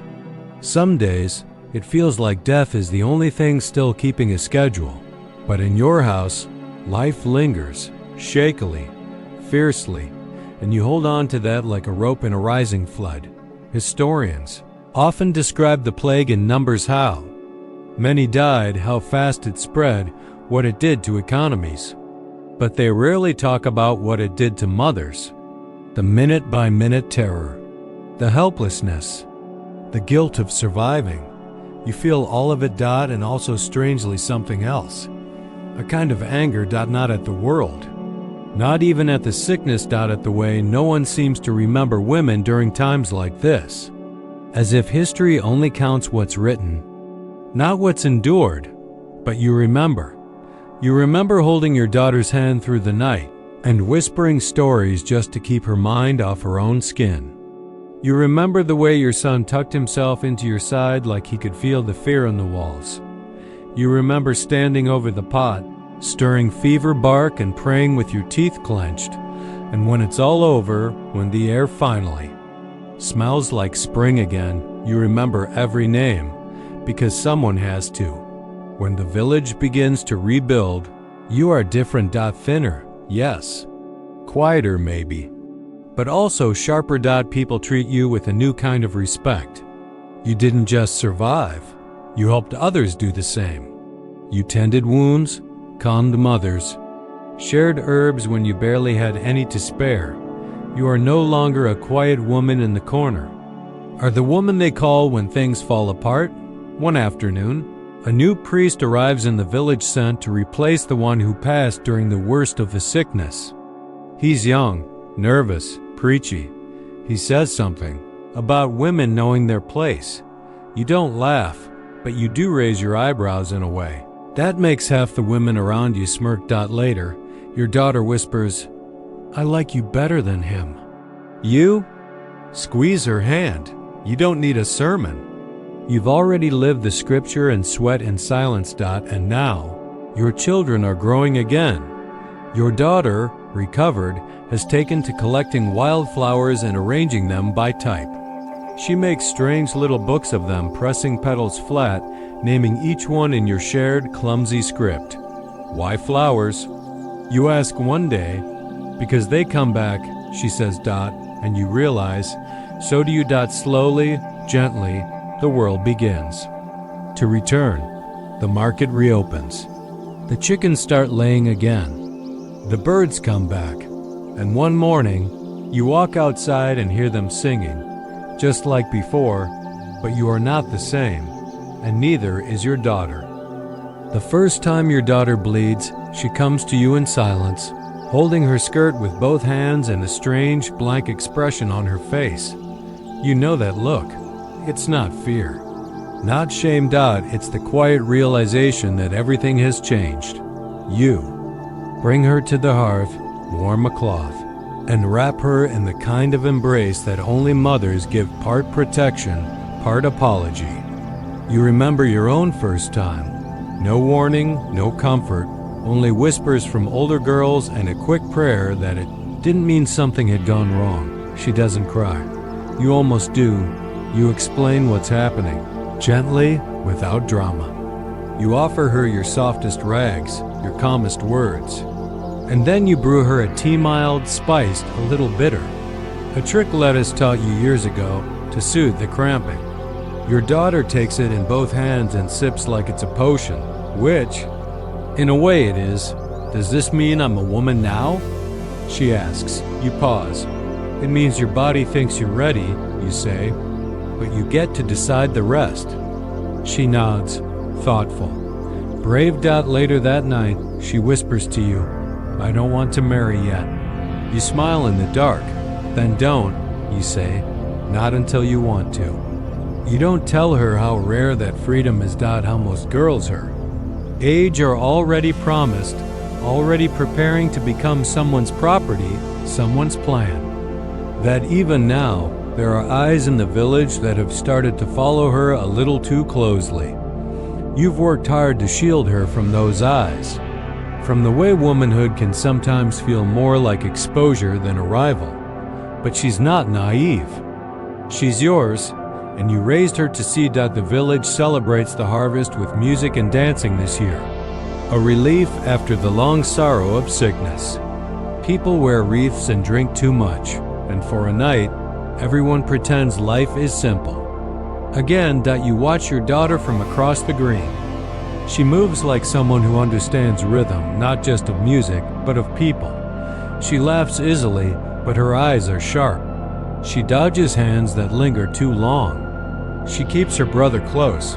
A boy offers her a ribbon. She accepts it with a thank you, and a nod, then ties it around her wrist, not her hair, not her waist. A statement, subtle but unmistakable. I am not yours. You sit beside Mavis and murmur. She knows how to guard herself. Mavis grins. Good, she needed.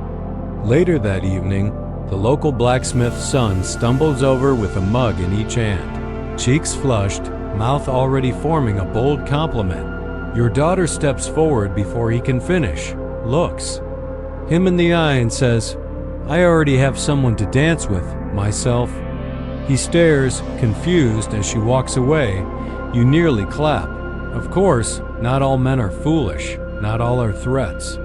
Your own husband grizzled now, slower in the knees is. A good one.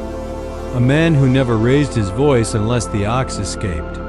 Who kissed your forehead every evening without fail. Who once sat with you through 3 hours of childbirth and didn't faint until after Dot, but your daughter's future will be her own.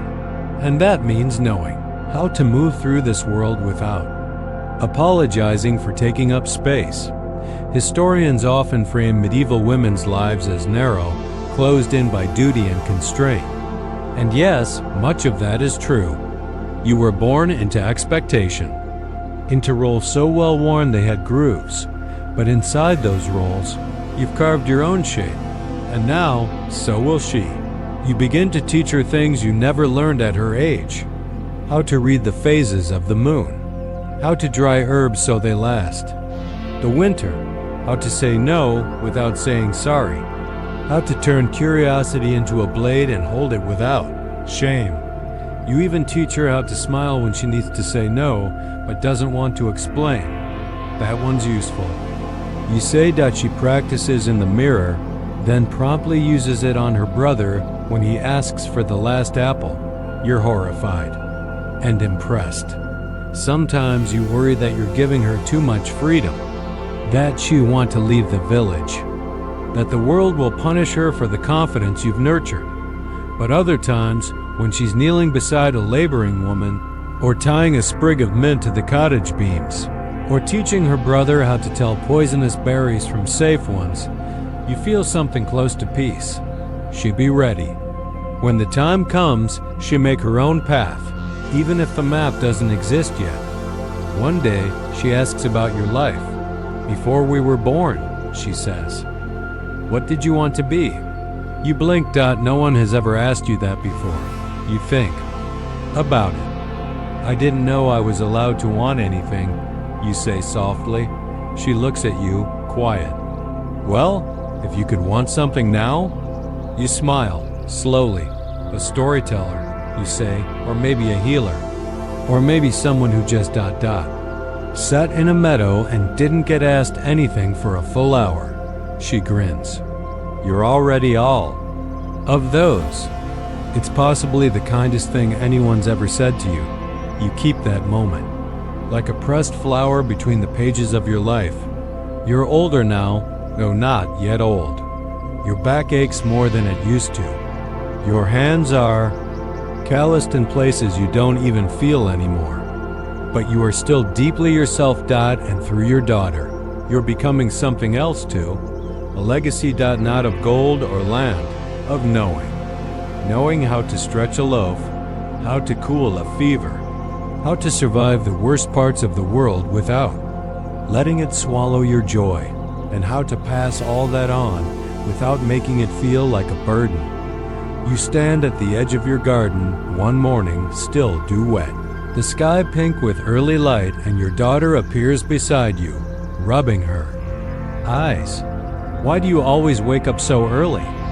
She asks, yawning. You gesture toward the mist rising from the fields. The way the world looks like it's exhaling. This is the only time the day belongs to me, you say. She leans on your shoulder, and together, you watch the world become itself again. No one will write this moment down, but that doesn't make it any less sacred. There's a slow warmth settling into your bones these days, part the softness of age, part the rhythm of repetition.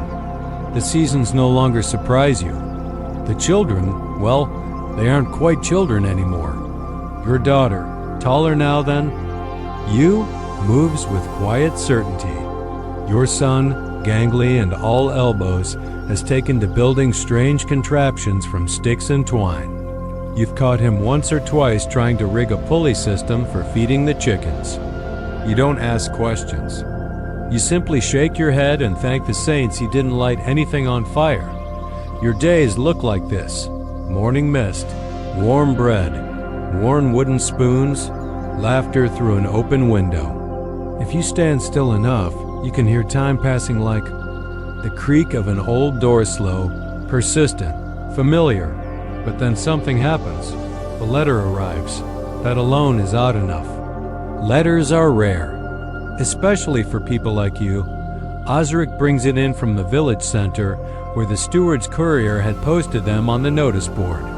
It's folded parchment, sealed, and addressed unmistakably to your daughter. She opens it with fingers that don't tremble, even though yours would. It's from the Abbey, a Benedictine one. The letter is signed by a woman, an abbess. It's polite, careful, and quietly extraordinary. They've heard about your daughter, her herbal work, her quiet healing, the way she helped stabilize a child during a sudden convulsion. At the market, someone saw, someone spoke.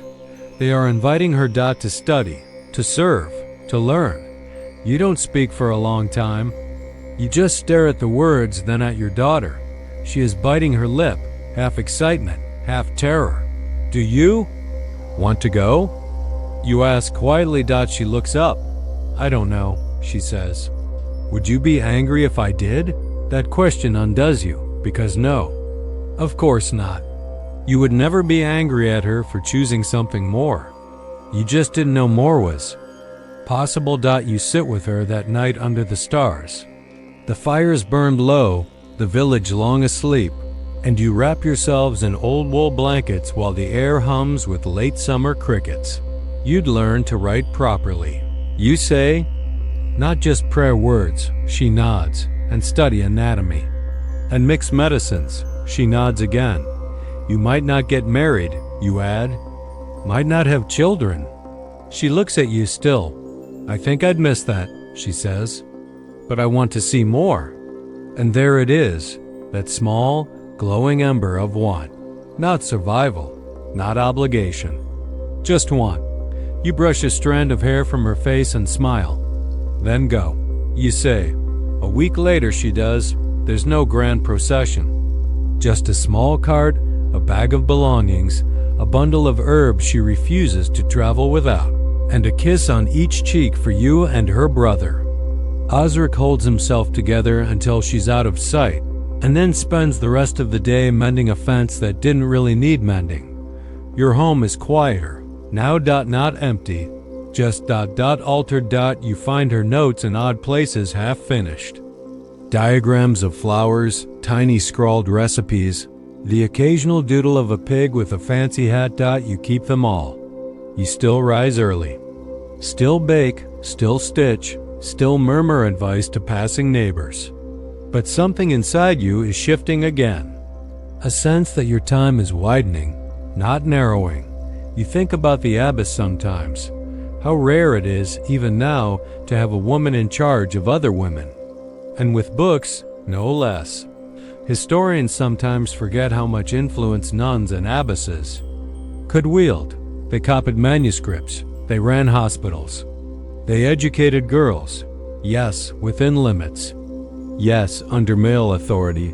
But still, they carved out pockets of autonomy. And now, your daughter is one of them. You receive your first letter from her a month later. It's carefully written, ink smudged in places. The Latin imperfect, but charming. She tells you she misses your bread, can't quite get used to sleeping alone in a cell, and has fallen in love with something called phlebotomy, which sounds horrible but apparently involves jars and some unfortunate chickens. You laugh. Outloud. Ozric asks what's funny. Chickens, you say. Nothing important. And yet, it is, because she is becoming herself in ways you never could. She is studying things that would have been denied to you. She is doing more than you ever dreamed, and she knows it's because of you. You never said it aloud, never needed to, but you can feel it between the lines of her letters. She is carrying your strength in her hands. One day, you receive another note, this time from a stranger, a girl who joined the Abbey recently. She writes, with clumsy affection, that your daughter taught her how to treat a burn using egg whites and lavender. She also taught her how to curse under her breath in a way that sounds polite to the priest but gets the point across anyway. You grin for hours. She is leaving pieces of you wherever she goes, and even in her absence, she's made you more visible. Women stop you in the village now to ask for advice. Not just about childbirth or baking or gossip, but about living. They ask how to raise daughters who don't shrink, how to teach them to stay soft and brave. At once. How to survive the weight of expectations without becoming hollow. You never claim to have answers, but you tell them this. Let them know they're allowed to want things. That, you think, is the secret no one told you when you were young. Not how to cook or pray or behave, but how to want. And how to name that wanting without shame. That's what you gave your daughter. That's what you're giving now. There's still work. Of course. Always. You mend shirts and boil broth and argue with your son about whether goats should sleep inside the barn or beside it. You suspect the goats would vote for in your bed, if allowed, but the pace is gentler. You've earned that. And every few weeks another letter arrives, sometimes long, sometimes short, sometimes full of questions, sometimes full of facts. You answer them all. Your script is crooked, your spelling inconsistent, but your voice is in every line. And somewhere, in a quiet stone abbey, your daughter reads them by candlelight and smiles the same crooked smile you wore the day she was born. You never planned on becoming the village wise woman. It just happened. One day, someone knocks on your door because their child has a fever. The next, a girl arrives needing a tincture for monthly pain. Before you know it, there's a line outside your cottage on market days, and people start calling you mother. Even when they're older than you still insist they wash their hands before touching anything. Your herbs hang from every rafter now. Lavender, sage, thyme, rose hips, all drying in quiet little rows like obedient children. The smell of your home is something between a garden and a grandmother's drawer. Earthy, sharp, soothing. Ozric jokes that even the rats have gotten healthier since you started brewing your potions. You don't mind. You've long since stopped explaining yourself. You don't wear black. You don't cackle. You don't curse crops, though you threatened to once when someone insulted your broth. But you do know things that make men uneasy. That's the part you find endlessly entertaining. One afternoon, the priest comes to speak with you. The new one, not the boy from before. This one has sharp eyes and a softer tone. You like him in the way you like thunderstorms, dangerous, but honest. He asks about your remedies. You offer him tea. He accepts, which tells you everything you need to know. I've heard the villagers come to you, he says. They come to whoever listens, you reply, handing him the mug. He sips it. His eyes widen. Is that honey, you say, and mint? Calm down. He chuckles, but there's something nervous under it. He doesn't ask you to stop. He doesn't accuse you of anything. But he is watching. So you stay careful. Never too loud. Never too strange. You work in the light, but you also know how to walk the edges. Your daughter, when she writes, signs her letters with a little drawing of a blooming flower. It's a small, shared joke between you. The thing they thought would wilt has taken root instead. She tells you about the Abbey Garden, the infirmary, the scriptorium where she copies healing texts into the margins of old psalms. She even mentions a nun named Agnes who talks in her sleep and has memorized every part of the body with unnerving enthusiasm. You're glad she has company. One letter arrives written in ink the color of crushed violets. A failed experiment, your daughter writes, but at least the ink smells nice. You tuck it under your pillow like a charm. Then, one early morning, gray skies, wet leaves, you hear a soft knock. It's a boy, barely old enough to work. His hands tremble. It's my mother, he says. She's not waking up. You go. You don't even grab your basket. The house is dark, damp, too quiet. The mother lies still, face pale and lips blue. You recognize the signs. Stroke, maybe, or something slower, invisible. You sit with her, take her hand, whisper soft prayers, not because they help, but because they soothe. The boy watches you like you're magic. You're not, but you are something. You tell him what you can. You make her comfortable. You leave with instructions for warm broth, gentle touch, quiet singing. She passes later that night. The boy comes to thank you in the morning. Hands you a single egg. It's all they had. You accept it like it's gold. This is what your life is now. A patchwork of small, profound moments. Sadness wrapped in kindness. Healing that doesn't always mean saving. You think of lettuce, long gone now. You wonder if she ever felt the weight of being the one people turned to, even when there was no cure. Probably. And now it's your turn. There are still days when the world feels sharp. The harvest fails again. A child dies of something no tea could touch. A man strikes his wife and no one stops him fast enough. You write to your daughter about these things. You don't hide the truth, but you also tell her about the laughter around your hearth. The way her brother grew 3 inches in a season and now walks like a newborn deer. The time you accidentally gave Osric a tea meant for constipation, and he spent the entire day in the woods. She writes back, serves him right. You can't stop the hard parts of life, but you can soften them with words, with rituals, with knowing. Historians still debate how much influence women like you truly had. You were rarely written about. Your names didn't make the chronicles. But here now, in this life, you are known, not just as someone's wife, not just as someone's mother. As asterisk yourself, asterisk, the woman who helps babies come into the world and comforts the dying on their way out, the woman who makes a salve from moss and ash and it actually works, the woman who laughs loudly, prays softly, and never lets a fool leave without a lesson. You've become something of a legend, and yet, nothing about your life feels extraordinary. Your back aches. Your feet are always cold.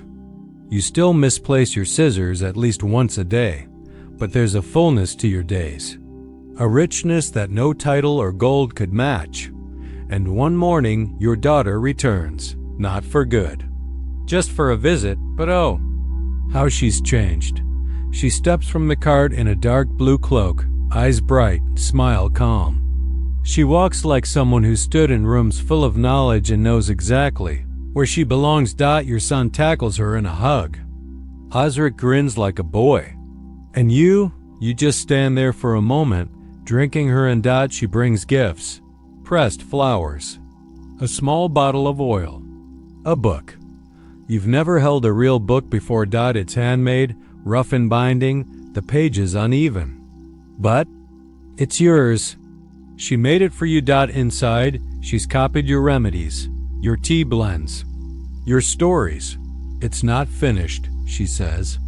There's still room. You open to the last page. Blank. Waiting. And in that moment, you realize you haven't just lived a life.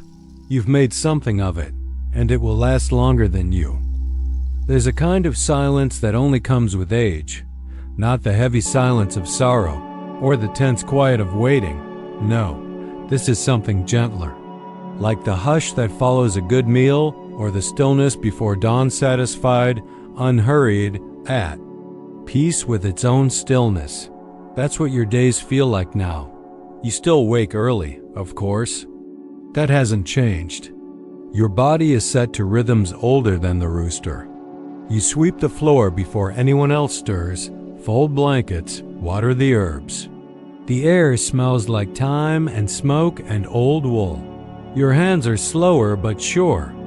And when you sit by the hearth with your tea, there's no need to rush anywhere. Time no longer pulls at you like it used to. The village continues around you, alive and full of its little dramas. Someone's cow has wandered into the church again. A girl is sneaking out to meet a boy she swore she hated last week. The butcher's wife is pregnant with twins and already threatening to name them after saints and pigs. Depending on which comes first, you watch it all with fond amusement. You don't feel removed from it, but you no longer need to be in the center either. You've done your years of center. And now you dwell at the edge, where things grow wild and interesting. Your daughter visits more often these days, not just with letters, but in person. She arrives with satchels full of dried plants, wax-sealed jars, sometimes a second pair of boots for the journey home. She brings stories, too, about the Abbey, about women who write poems in secret margins and slip them into bread loaves, about a nun who's developed a recipe for ink using blackberry juice and, accidentally, goat urine. You don't ask questions. She tells you that girls come to her now, seeking advice. What do you tell them? You ask. She shrugs. That they're allowed to take up space. You smile, slow and deep. That's a good place to start. One day, she brings a new woman with her, not a nun. You notice the way they move together, close, easy. The way their eyes follow one another's words like threads. Your daughter never says the word. She doesn't need to. You make them tea with honey. Later, as the two of them sit on the porch, reading quietly with their feet touching, your son leans over and asks, "Is she in love?" You glance over. "I think she's safe," you say. "That's what matters." And it is. Historians rarely write about women like that. Love between women is often scrubbed out, hidden behind euphemism or silence. But you know what you see. You know tenderness when you see it. You know freedom, and you've learned to trust both. The seasons change again. Another winter? The last one? Maybe. You're not sure. You don't fear it. There's a peace in accepting that the story doesn't go on forever, and still you remain. Each morning the sky blushes pale. The birds call out like gossips with wings. The fire crackles. The bread rises. Your daughter's laughter rings down the path. Your son's children chase chickens around the yard, shrieking with joy and occasionally tripping over their own feet. You are the root beneath all of it, not the tallest branch, not the brightest flower, but the thing that holds the rest. There's a tree you planted years ago, just a sapling then, now a towering walnut that shades half the cottage. You remember digging the hole with blistered palms, thinking, I might never see this grow. And now, it is tall enough to house birds, strong enough for children to climb, broad enough that your daughter sits beneath it with a book open in her lap and her head against the shoulder of someone she loves. You once asked yourself what legacy you could possibly leave without gold or land or title. This is it. Laughter, knowledge, gentle rebellion. A way of walking through the world that says, I was here, and I mattered. One evening, you sit with your daughter beside the fire. She's grinding herbs with your old mortar worn smooth by years of use. She catches you watching her and smiles. I've memorized your whole recipe book, she says. Even the ridiculous one for coughs that starts with onion and ends with wine. You smirk. It works. It smells like feet. It still works. She shakes her head. I added honey. Improved it. You roll your eyes. Next you'll be saying prayers over it in Latin. She grins. Only the good ones. You fall into an easy silence, and in that moment, the whole world feels soft. You've built something, not with bricks or scrolls, but with care and time and quiet defiance. And in the end, that's all. History really is a collection of lives that dared to bloom even when no one was looking. So now the story settles. The light dims low. The day folds itself up, like clean linen placed gently on a shelf. You've walked through an entire lifetime, a life stitched together from earth and breath and the quiet, determined work of a woman who was never famous, never crowned, never written down in the grand books of kings or popes. And yet, her name lived in the hands she healed, the children she raised, the fire she kept lit even in the darkest seasons. You felt the frost on your fingertips, the warmth of your daughter's return, the sting of nettles, and the hush of prayer. Whispered into the stillness. And now, you're here, safe, home, with the world gently spinning just outside your window. Let your shoulders loosen. Let your breath slow. Picture your hands resting on your lap, weathered, wise, steady. Outside, the wind hums softly through the eaves. The sky has gone deep velvet, stars pricked like tiny pinholes in a lantern. Somewhere an owl stirs. A distant dog gives one lazy bark and then thinks better of it. Everything is quiet now. The garden rests. The hearth still holds a soft glow. And in the next room, someone hums an old melody low, tuneless. Familiar, the kind of sound that lingers in your bones long after the voice is gone. Tonight, you don't need to be strong. You don't need to know everything. You don't need to hold anything up but your own soft breath. Just be. You've lived through storms, through hunger, through love, through change. And here you are. Still enough. Now close your eyes. Imagine the feel of cool sheets, a soft breeze, the weight of sleep approaching, slow and certain. You are safe. You are seen.